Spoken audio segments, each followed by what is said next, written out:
What happens when a poor village girl is forced to marry a poor man, only to discover that he's hiding a life-changing secret? A tale of love, betrayal, and unexpected twists unfolds in this gripping story. Will Anaya's life ever be the same? What happens when the man she thought was just like her reveals his true identity? Stay tuned, and don't forget to leave your thoughts in the comments below. If you haven't already, hit that subscribe button and join our community. May you always be blessed with happiness and success for supporting this channel.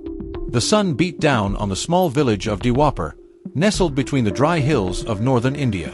The fields stretched like worn blankets over the cracked earth, and in one corner of the village, a girl named Anaya worked with her hands deep in the soil. Her long braid was damp with sweat, and her palms were hardened by years of labor. Anaya was 19, the only daughter of Mira, a widowed handweaver who coughed through her nights and prayed through her days. Their small mud hut had only one broken fan and no running water, but it was home. Each morning, Anaya walked barefoot to the fields owned by the powerful Sarpanch Yadav, the self-declared chief of the village. His workers were paid little, and even less when their families were in debt. Anaya's family owed more than most. After her father's death, they had borrowed money to pay for medicine, food, and now even to keep their roof from falling in. Sarpanch Yadav had been watching her for months. One day, after her shift ended, he summoned her and her mother to his mansion, a mansion that stood in stark contrast to the villagers' homes. Polished marble floors, silk curtains, servants with silver trays. It was a different world. "Your debt has grown," Yadav said, twirling a thick gold ring on his finger. "There is only one way to settle it." Anaya and Mira exchanged frightened glances. "You will marry a man I choose," he said, leaning forward. "A basket weaver named Ravi, who lives near the river bend. He has no family, no property. He's a quiet man. But he asked for a wife, and you owe me." Anaya's heart dropped. "But why him? Why now?" she whispered. "Because I said so," Yadav growled. "And if you refuse, I'll have your home taken, and your mother thrown into the street." Anaya stood frozen. She had always dreamed of marrying for love, not for survival. But dreams had no place in Diwapur. That night, under the dim glow of an oil lamp, she cried beside her sleeping mother. A choice had to be made. And by morning, she had made it. She would marry Ravi, even if it meant giving up every last piece of her freedom. The wedding was held 2 days later in the smallest temple of Diwapur. There were no decorations, no music, and no guests except for Mira and 2 silent witnesses from the Sarpanch's side. Anaya wore a plain red sari, borrowed from an older neighbor, and her wrists jingled softly with cheap glass bangles. The groom, Ravi, stood at the altar already. He looked nothing like she expected. Tall, slender, and clean-shaven, his eyes held a calm that unnerved her, calm but unreadable. He wore a faded kurta and worn sandals, and said very little. The priest went through the rituals with mechanical efficiency. Within minutes, Anaya was no longer a girl, but a wife. As they stepped outside into the dusty lane, Ravi looked at her and said the first full sentence of the day. "We don't have to talk, if you don't want to. But you're safe now." It was a strange thing to say. She had expected control, or silence, maybe even distance. But not kindness. She nodded, keeping her gaze down. He led her to a small mud house near the edge of the river. There were no neighbors nearby, only the sound of birds, wind, and the slow current of the Yamuna River brushing against the stones. His home was modest, but clean. A wooden bed with a cotton mattress, a kitchen with steel utensils, and a shelf lined with books. Real books. Not magazines or scriptures, but novels, economics, and even English grammar guides. She stared. "You read?" she asked, unable to hide her surprise. "I do," he said simply. "At night." That evening, he gave her the only good blanket and laid his own bedding on the floor. He cooked rice and lentils, and served her first. "I don't want anything from you," he said. "But if you want to leave someday, I'll understand." Anaya didn't know what to say. This wasn't the life she expected. She had prepared for cruelty, for insult, for being reduced to a servant. But instead, here was a man who lived like a ghost, gentle, distant, and respectful. But still, she couldn't trust him. Not yet. That night, as she lay on the bed staring at the thatched ceiling, she heard Ravi step outside. Curious, she got up quietly and peeked through the curtain. There, under the moonlight, he pulled a mobile phone from his pocket. A phone far too new for a man this poor. She watched as he spoke softly in perfect English, his voice steady and confident. "Yes. She's with me now." "No, she doesn't know anything." He paused. "She thinks I'm just a basket weaver." Anaya's breath caught in her throat. Who was this man she had married? The next morning, Ravi acted like nothing had happened. He rose before dawn, fetched water from the river, and started a fire to boil tea. Anaya pretended to sleep, though her heart beat rapidly with questions. The image of him speaking fluent English under the moonlight wouldn't leave her mind. As they sat for breakfast, he poured her a cup without asking, then took a seat across the mat. "You can help in the kitchen if you like," he said. "But you don't have to. Just rest until you're comfortable here." She nodded slowly, watching him over the rim of her cup. "Where did you learn English?" she asked suddenly. He didn't flinch, didn't blink. "Books," he replied. "And some people I used to know." "You speak it too well for just books," she pressed. He gave a small, knowing smile. "You'd be surprised what books can teach you when you don't have anything else." That was all he offered. That day, Ravi left after lunch, saying he was going to the market. He refused to let her come. "It's far," he said, "and dusty. You'll get sick." The moment he was gone, Anaya searched the house. She wasn't proud of it, but the fear inside her was too loud to ignore. She opened drawers, looked under the bed, behind shelves. Then, hidden in a metal trunk under his clothes, she found a thick envelope. It was full of bank slips, printed names, withdrawals and deposits. Her eyes widened as she read the balances, lakhs of rupees. And then she saw a document. A foreign-looking ID. A passport. Ravi Veer Mahadevan. Age, 28. Citizenship, India. Residency, Singapore. Her breath caught again. The photo was him, only cleaner, wearing a formal suit. There was a stamp from Singapore International Bank. A business-class boarding pass, weeks old. Anaya sat back, stunned. She didn't know what was more terrifying, marrying a poor man without choice, or finding out he wasn't poor at all, and had never told her why. When Ravi returned just before dusk, she was quiet.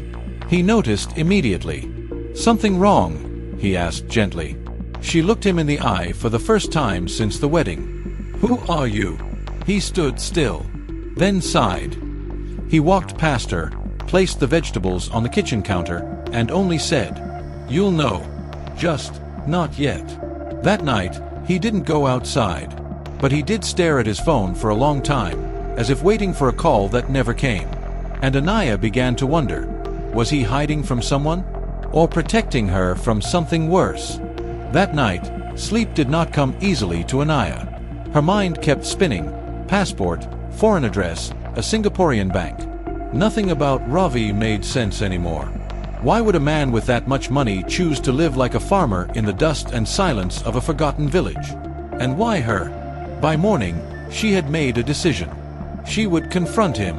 If he had secrets, she deserved to know. But before she could speak, a motorbike rumbled into the yard. It was an outsider. A tall man in a formal shirt and sunglasses, carrying a sleek black briefcase. Ravi stepped out from the kitchen, calm as ever.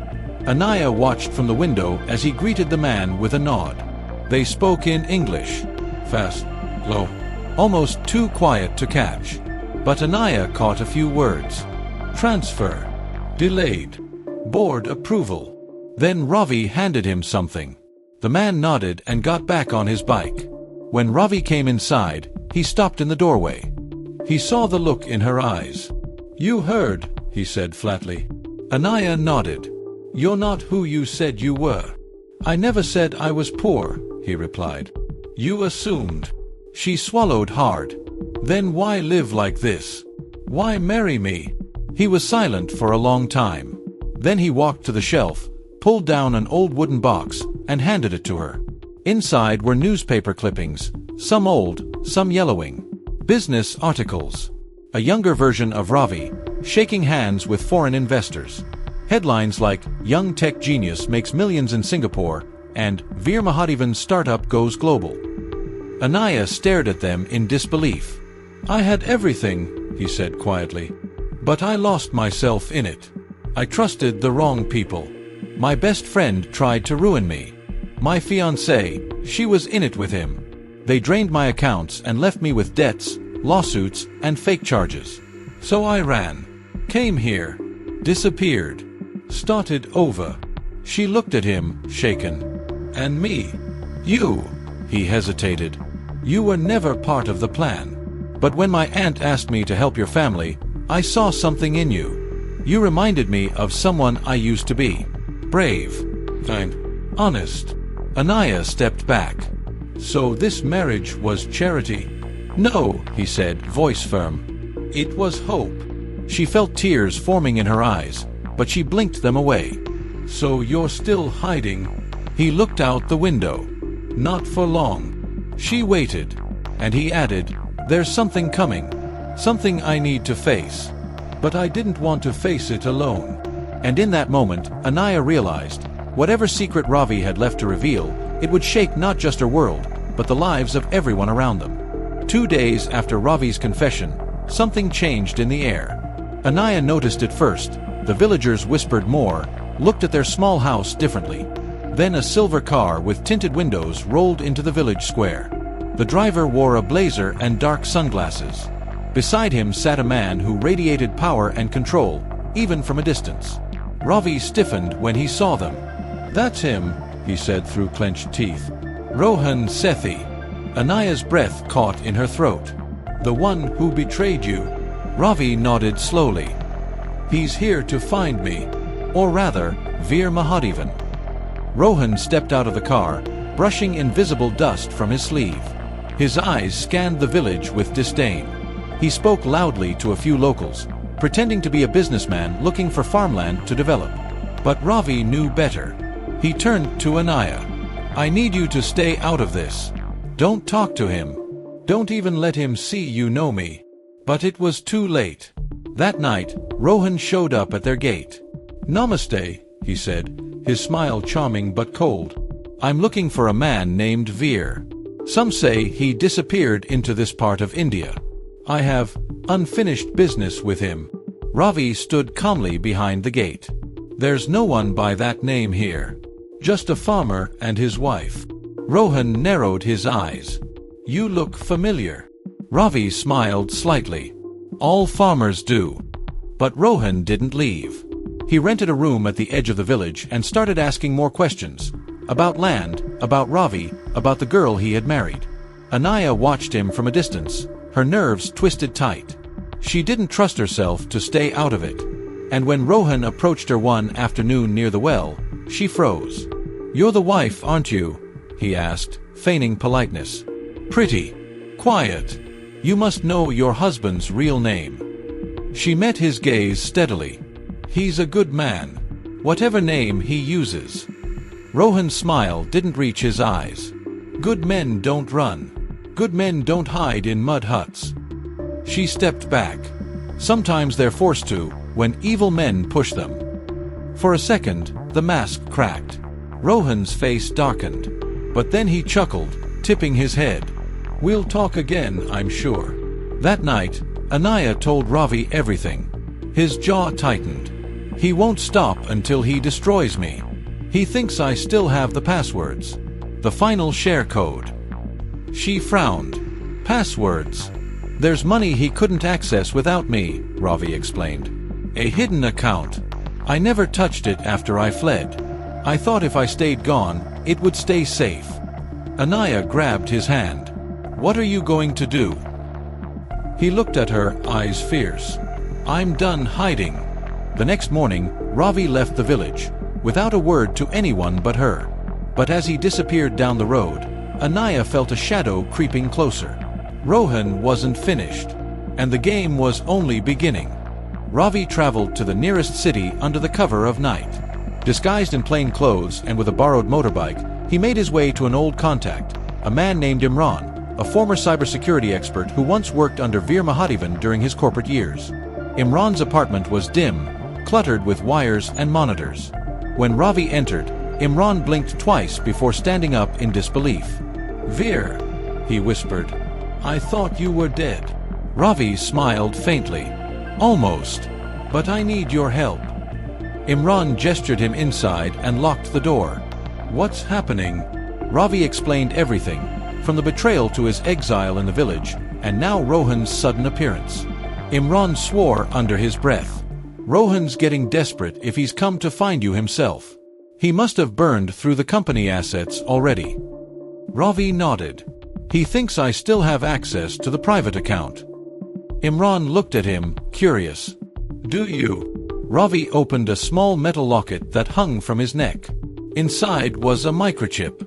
"I never trusted anyone with this," he said. "Not even myself.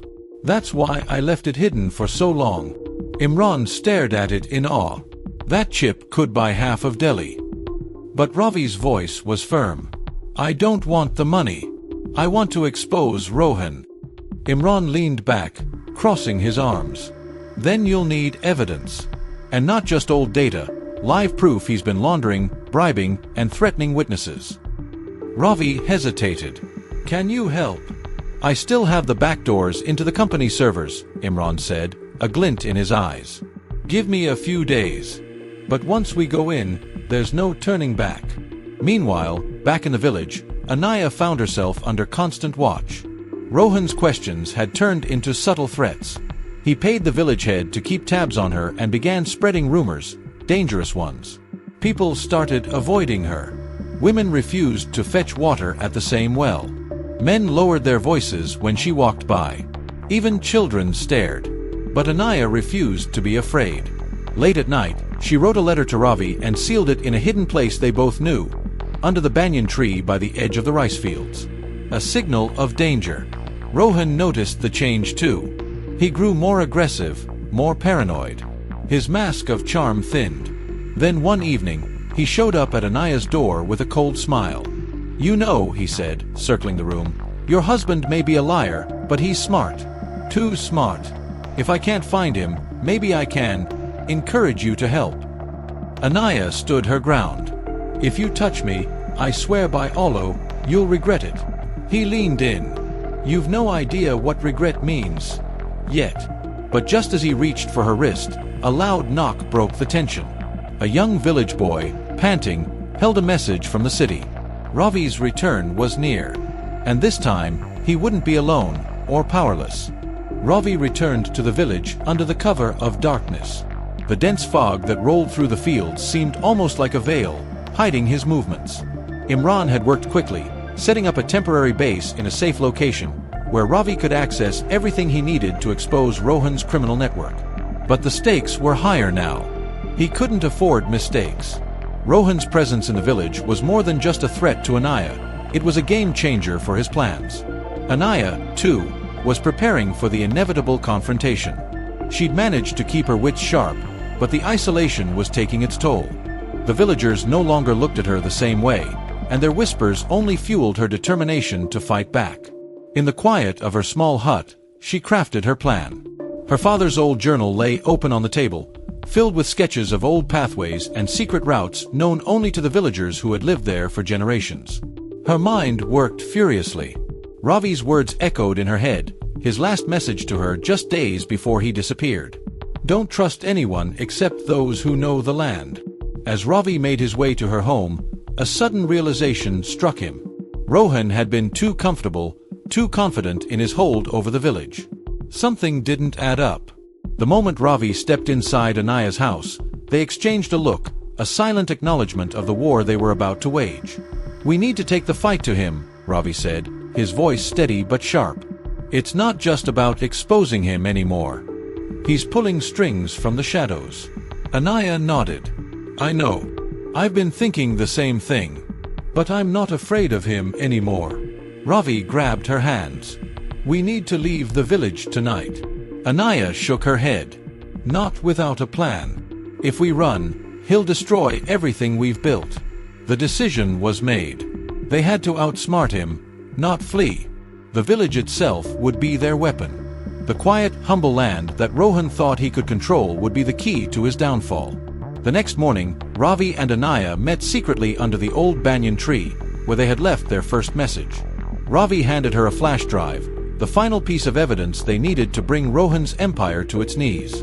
"Imran has the rest," Ravi said, his voice barely above a whisper. "This has to be done today." Anaya clutched the drive tightly, the weight of what it meant settling in her chest. "We need to make him see we're not just pawns in his game." And so, they set their plan into motion. Ravi took the village head aside and whispered in his ear. It was time to leverage every ounce of influence he had left to set Rohan up. Imran was already in position, hacking into Rohan's most secure accounts, setting up a fake meeting that would lead the corrupt businessman straight into a trap. Meanwhile, Anaya used the journal her father had left behind to locate a hidden path that led to a safe house deep in the forest. She knew the village like the back of her hand. This was the moment to put everything she'd learned to the test. By nightfall, everything was in place. Ravi stood at the edge of the forest, watching the lights of Rohan's estate in the distance. There was no turning back now. With Anaya by his side and the entire village behind them, the storm they'd unleashed was unstoppable. But just as they were about to make their move, a loud engine roared in the distance. It was Rohan, and he was coming. The night air was thick with tension as Ravi and Anaya watched the headlights of Rohan's vehicle drawing closer. The quiet village, once so peaceful, seemed to hold its breath, waiting for the storm that was about to break. Ravi motioned for Anaya to stay low. They had no idea how many of Rohan's men were with him, but they couldn't afford to be caught off guard.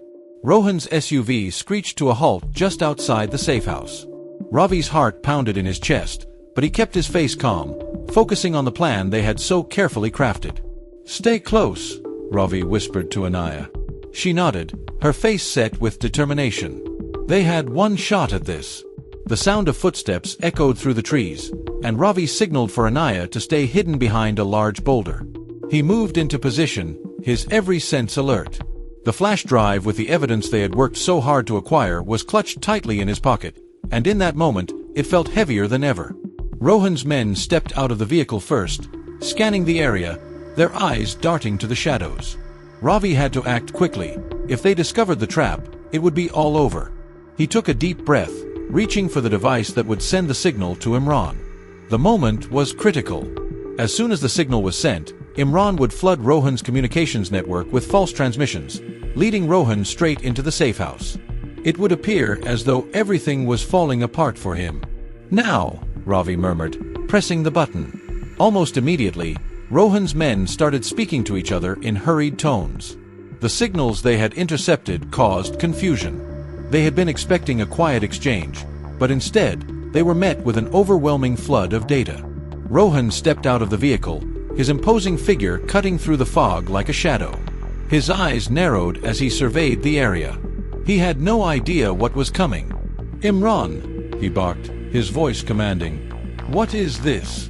Imran's voice came through the speakers in the vehicle, distorted by the interference Ravi had set up. "Everything is being compromised, sir. They know. They're moving the data." It was exactly what Ravi had planned for. Rohan's confidence faltered. He was no longer in control. Anaya's pulse quickened as she peeked from behind the boulder. She could see Rohan, visibly agitated, pacing back and forth. This was her moment to strike. With a determined step, she emerged from her hiding place, her voice calm but firm. "Rohan, it's over." Rohan froze, his eyes locking onto hers with a mixture of surprise and anger. His hands clenched into fists, but he didn't speak at first. Ravi moved from his own position, now standing by Anaya's side. "Ravi." Rohan's voice was dripping with venom. "I should have known it was you." "You should have known," Ravi replied, his voice steady, "that the truth can't be buried forever." Rohan's jaw tightened. "You think you've won? This is just a small game for me. The bigger picture. The bigger picture." Anaya interrupted, her voice unwavering. "You've been controlling this village, manipulating us, destroying lives for your own gain. The bigger picture ends tonight." At that moment, the sound of approaching vehicles interrupted their confrontation. More of Rohan's men had arrived, drawn by the chaos Ravi had set into motion. But it was too late. Imran had done his part. As the trucks rolled in, they were greeted by law enforcement, who had been waiting for Rohan's signal. It was a coordinated move, one that not even Rohan could have foreseen. The village head, having finally seen the truth, emerged from the trees. He had been instrumental in bringing the authorities to the village in secret. Rohan's face twisted in rage as he realized he was surrounded. "You think this will stop me? You can't stop me. I built this empire from nothing." "No," Ravi said, shaking his head. "You built it on lies. And now it's crumbling." The police officers closed in, their guns trained on Rohan's men, who stood frozen in fear. Rohan himself was not going down without a fight, but the numbers were against him. The truth, the evidence they had worked so hard to uncover, was too much for him to handle. "You're finished," Anaya said, her voice cold, before turning to Ravi. "Let's get this over with." The authorities moved in quickly, cuffing Rohan and his men. As they were led away, Ravi and Anaya stood side by side, watching the empire Rohan had built over the years crumble before their eyes. But even in that moment of victory, Anaya couldn't help but feel a wave of emotion. The village was finally free, but the journey had changed her. And Ravi, too. The quiet life they once imagined would no longer be enough. Together, they had defied the odds. But as Rohan was driven away, the realization hit Anaya. This wasn't the end. It was only the beginning. As the dust settled, the villagers began to emerge from their homes, watching with cautious eyes. The once oppressive air that hung over them was slowly lifting, replaced by an uncertain but hopeful silence. Ravi and Anaya stood side by side, taking in the aftermath. The sound of the police sirens grew fainter, and with it, the weight that had burdened the village for so long seemed to fade. Anaya turned to Ravi, her eyes full of questions. "What now?" Ravi's gaze shifted from the retreating convoy to the village, then back to Anaya. "Now we rebuild," he said quietly. "But it's not just the village. It's everything we were taught to believe. This world, this system, it's all broken. We have to fix it from the ground up." Anaya nodded, her mind racing. They had exposed Rohan's network, but she knew that there were more like him out there, still lurking in the shadows, still exploiting the weak and innocent. What they had done was a victory, yes, but it was also a wake-up call. As the sun began to set, painting the sky in shades of orange and purple, Ravi and Anaya made their way to the village square. The head of the village, Mr. Nair, approached them, his expression a mix of gratitude and disbelief. He had lived under Rohan's shadow for far too long, and now that it was gone, he didn't quite know what to do with his newfound freedom. "Ravi, Anaya," Mr. Nair said, his voice thick with emotion. "I don't know how to thank you. You've saved us all. This village, we were trapped. You've given us a chance to live again." Anaya smiled softly. "It was a team effort. We couldn't have done it without each other." Mr. Nair looked at her, his eyes narrowing slightly. "You know, there's something about you, Anaya. You've always had that fire, that strength. I didn't see it before, but now, I can see it in you. You're not just the village girl anymore. You're the future." The compliment hit Anaya harder than she expected. She had always been just a simple village girl, never imagining that she would be capable of the things she had done in the past few days. But now, standing in front of the village, she understood. The fire Mr. Nair spoke of had always been inside her. It just needed the right spark. "What's next for you, Mr. Nair?" Ravi asked, breaking the moment of reflection. The village head sighed, looking at the village around him. "I have a lot of work ahead. We all do. But for the first time in years, I feel like we have a chance. And we can't squander it. We need to rebuild the infrastructure, restore trust, and educate the younger generation. We can't let history repeat itself." Ravi nodded, his hand finding Anaya's. "We'll help however we can. The battle isn't over. But I believe we've taken the first step." As the night fell, the village gathered in the square to celebrate. The people sang songs, shared food, and spoke of a brighter future. For the first time in years, there was hope in the air. Anaya stood on the edge of the crowd, watching the celebrations unfold. Ravi joined her, standing silently at her side. There were no grand speeches, no fanfare. Just the two of them, silently sharing the weight of the moment. "Do you ever think about what could have happened?" Anaya asked softly. Ravi glanced at her, his expression thoughtful. "Every day. But I've learned something. It's not about what could have happened. It's about what we do with what's left. We make our own future now. And whatever that is, we'll face it together." Anaya smiled at him, her heart swelling with a mix of pride and gratitude. They had come so far, against all odds. She no longer saw herself as just a village girl or the wife of a poor man. She was someone who had made a difference. And with Ravi by her side, she knew they could face whatever challenges lay ahead. The days following Rohan's downfall were filled with hope and anticipation. The village buzzed with life as the people worked together to restore what had been lost. However, while the majority were focused on rebuilding, not everyone was content with the changes. Ravi and Anaya had become the central figures of this new chapter for the village, but they soon discovered that the road ahead would not be as simple as they had hoped. Forces, both internal and external, were at work to disrupt the progress they had made. One afternoon, while walking through the village, Ravi and Anaya noticed something unusual. A group of strangers had appeared at the edge of the village, their presence intimidating. They wore business suits and carried briefcases, out of place in the rural setting. "Who are they?" Anaya asked, eyeing them warily. "I don't know," Ravi replied, his gaze narrowing. "But they don't look like they belong here. Let's find out." They approached the group cautiously, and the leader, a tall man with sharp features and a cold demeanor, turned to face them as they drew near. "Are you the ones responsible for disrupting Rohan's operations?" the man asked, his voice smooth but carrying an undercurrent of menace. Ravi stepped forward, standing tall. "We're the ones who exposed Rohan's corruption, yes. But who are you, and why are you here?" The man smiled, but it wasn't a friendly smile. "My name is Vikram Singh. I'm with a company that has business interests in this area. We're here to discuss the future of the village. You see, we've been watching you, and we think you've made a very big mistake." Anaya's suspicion grew. "What do you mean, a mistake?" Vikram's smile deepened. "By ruining Rohan, you've disrupted a lot of lucrative business deals. You've alienated people who were helping this village prosper. If you want to continue this rebuilding nonsense, you'll need to cooperate with us. We can offer you a partnership, one that will guarantee prosperity for the village in exchange for your support." Ravi felt a chill run down his spine. "What kind of partnership are you talking about?" Vikram's eyes gleamed. "The kind that involves land, resources, and, of course, money. A lot of it. But you'll need to allow us control over the village's development.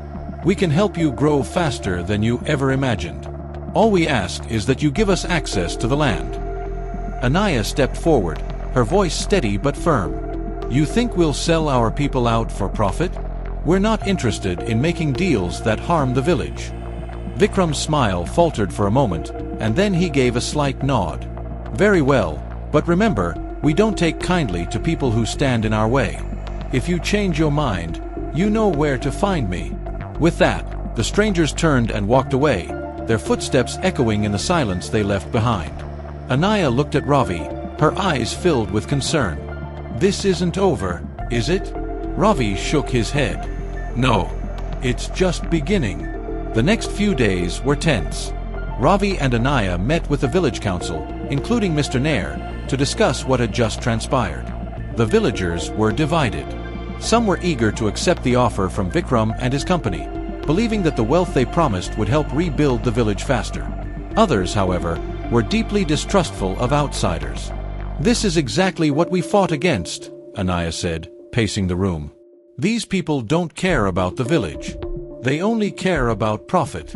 Mr. Nair sighed, his face lined with worry. "But if we don't cooperate, how will we survive?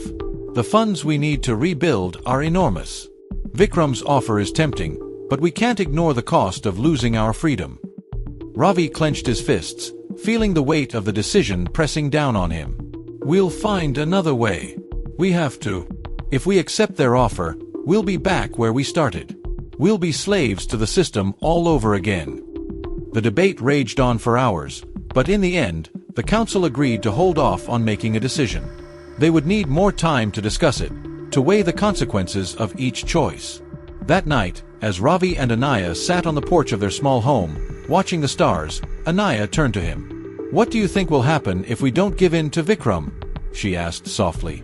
Ravi took a deep breath, his eyes scanning the quiet village before him. "I don't know. But I do know one thing. We can't let fear guide our decisions. We've come this far without giving up our principles. We can't lose that now."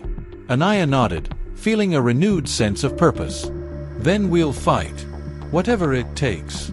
The next day, Ravi and Anaya began organizing a plan to resist Vikram and his company. They knew that the road ahead would be difficult, but they were no longer afraid. They had come too far, and they would not let anyone take away what they had built. The tension in the village grew by the day. Ravi and Anaya's resolve to protect their people from the corporate vultures only intensified as Vikram's group made their presence known in more subtle ways. The villagers began to feel the pressure. Whispers of the benefits offered by Vikram's company spread like wildfire, tempting many with the allure of a quick solution to their struggles. But Ravi and Anaya were determined not to let the village fall back into the hands of those who sought only profit. They rallied the remaining faithful villagers, hoping to create enough unity to stand against Vikram's power. One morning, Ravi stood at the front of a gathering of villagers, his voice firm but filled with urgency. "We cannot be bought," he declared, his eyes scanning the crowd. "We fought too hard for our freedom, for our dignity.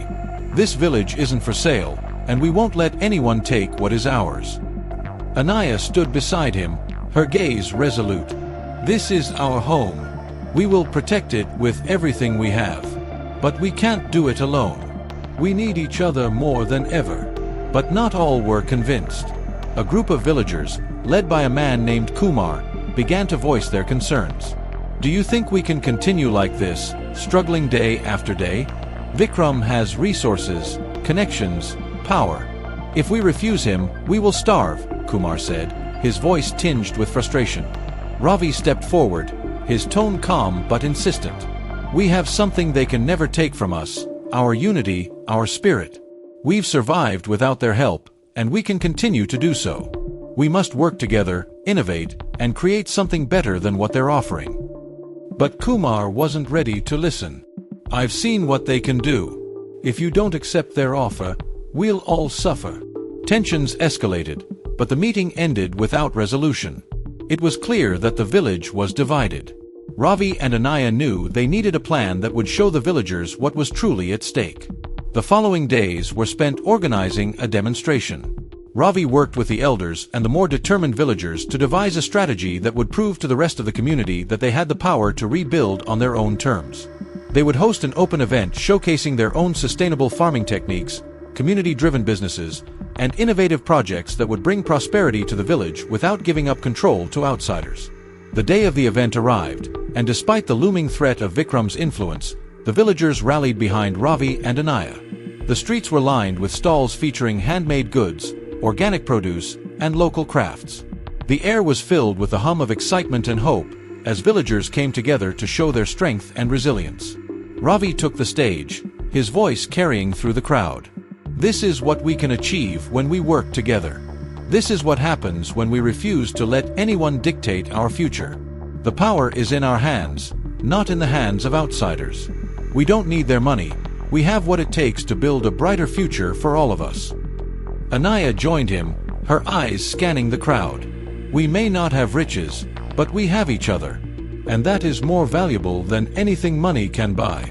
The villagers, moved by their words, began to rally behind them, their spirits lifted by the display of unity and self-sufficiency.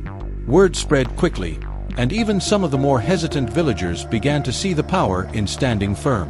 As the event continued, Ravi and Anaya's hearts swelled with pride. It was a victory of sorts, one that had reignited the fire within the village. But they knew it was only the beginning. Vikram and his associates would not back down easily, and their next move would likely be even more aggressive. That night, as the event wound down, Ravi and Anaya sat together on the porch of their home, watching the last of the villagers leave the square. The atmosphere was heavy with both hope and uncertainty. "We did it," Anaya said quietly, a soft smile on her face. "We showed them that we don't need them." Ravi nodded, but his expression remained serious. This isn't over yet. We've made our stand, but Vikram won't give up so easily. We need to be ready for whatever comes next." Anaya rested her head on his shoulder. "Whatever happens, we'll face it together." The peace the village had felt after the demonstration was short-lived. Early one morning, Ravi was woken by a loud banging on his door. He rushed to answer, only to find a group of Vikram's men standing outside, their faces cold and determined. "Ravi Singh," the leader of the group called out, "you've made a big mistake." Ravi's heart sank. "What do you want?" "We want to settle this once and for all," the man said, pulling out a document. "This is a legal agreement. Sign it, and your village will receive a generous settlement. Refuse, and we'll take legal action. The village will be ruined, and you'll be responsible for every loss." Ravi's eyes narrowed. "You think we'll be intimidated by threats?" The man shrugged. "It's not a threat, it's a promise. We have the power to make your life very difficult. And we will." Ravi took a deep breath. "I won't sign it. We will fight for our village, for our people." The man gave a curt nod. "Then prepare for battle." As the days went on, Ravi and Anaya knew that the final showdown was approaching. They had fought hard for their village, but now they would face the full wrath of Vikram and his company. They prepared for the worst, but they remained unwavering in their resolve to protect what they had built. The battle would be long, but Ravi knew one thing for certain: the fight for the village's future had just begun. This story teaches us the importance of unity, resilience, and standing up for what is right. In a world where greed and power can easily overshadow the needs of the people, it is crucial to remember that true strength lies not in material wealth, but in the bond of a community. Ravi and Anaya showed us that no matter how hard the battle gets, standing together can bring about real change. Even in the face of adversity, the courage to protect what we hold dear, our values, our land, and our future, is something worth fighting for. Let this story remind us to never give up, to trust in our own abilities, and to always seek solutions that benefit the collective good. Thank you for reading. If you enjoyed this story, please leave a comment below, like the video, and subscribe to stay updated with more exciting stories. Your support means a lot, and we'd love to hear your thoughts.